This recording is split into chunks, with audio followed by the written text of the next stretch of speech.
The gravel road twisted like a serpent through the dense, towering woods, the SUV's tires crunching over the uneven surface. Every turn seemed to reveal more of the same, thick, tangled trees stretching their gnarled limbs overhead, creating an almost suffocating tunnel of greenery. Zoe gripped the steering wheel a little tighter, her knuckles white as she navigated the winding path, squinting through the windshield as the sunlight filtered through the trees in strange, dappled patterns. Are we lost?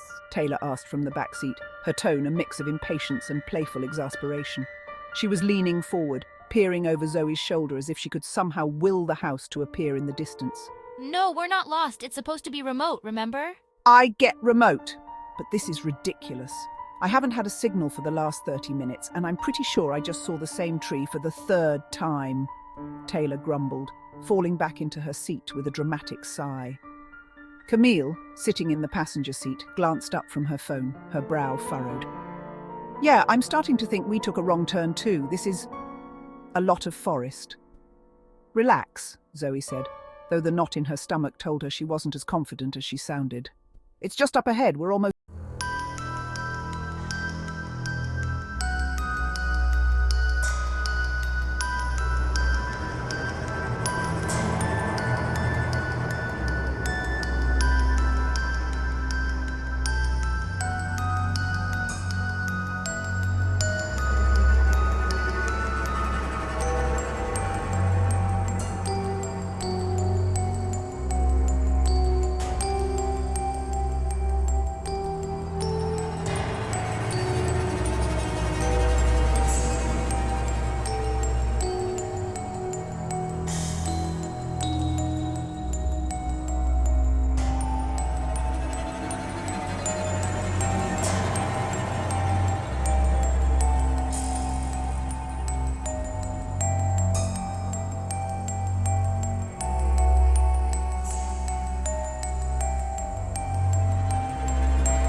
Incredible. Zoe exhaling slowly as she turned off the engine. The silence that followed was heavy, too heavy. The woods, the house, even the air seemed to hold its breath. Camille glanced at Zoe, her voice quieter now. It's beautiful, but it's kind of eerie, isn't it? Zoe stared up at the house, her heart pounding for reasons she couldn't explain. Let's get inside, Zoe said, forcing a smile as she unbuckled her seatbelt. We've been driving forever. Dana lingered by the car, her eyes scanning the tree line as if she expected something to emerge from the shadows. Zoe noticed the way Dana's posture stiffened slightly, how her gaze flickered over the woods with a quiet intensity. Zoe shivered, despite the warmth of the day. Come on, Zoe said, gesturing toward the house. Let's check it out. Zoe fumbled with the key code, the screen blinking an eerie green before the door finally clicked open with a soft, mechanical sound. The moment they stepped inside, the temperature seemed to drop by several degrees. "It's incredible," she breathed, her voice filled with wonder.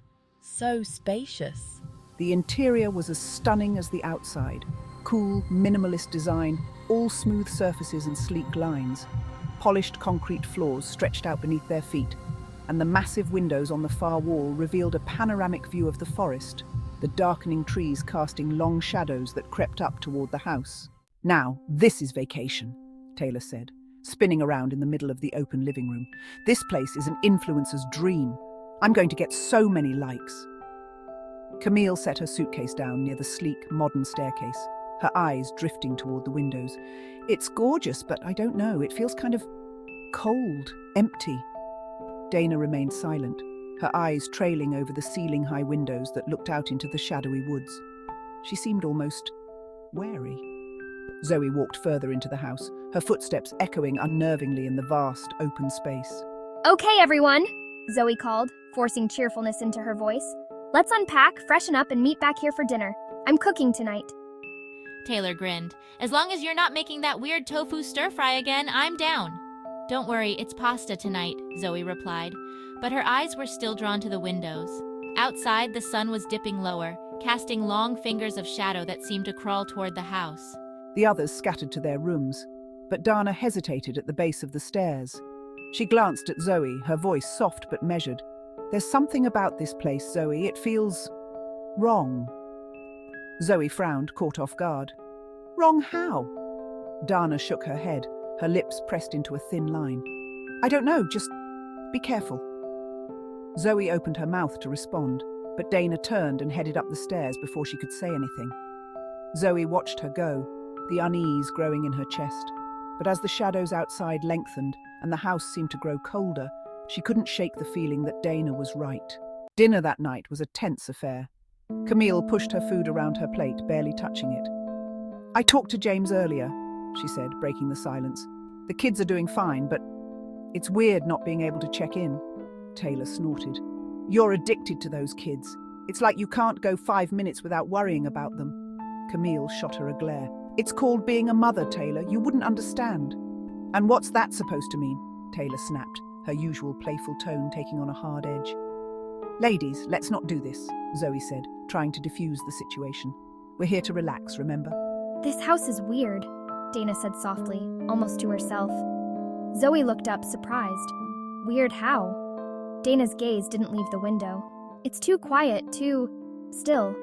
It's just the isolation, Zoe said, though the unease had been gnawing at her too. We're not used to it. No traffic, no noise, no distractions. It's kind of the point, right? But Dana didn't seem convinced. She tore her eyes away from the window just long enough to glance at Zoe, her expression unreadable. Maybe. Outside, the wind picked up, rattling the branches of the trees. For a moment, Zoe thought she saw something. A flicker of movement, something darting between the trees. She blinked, but whatever it was had vanished. A strange sound echoed from the woods, a soft, rustling noise that made Zoe's skin prickle.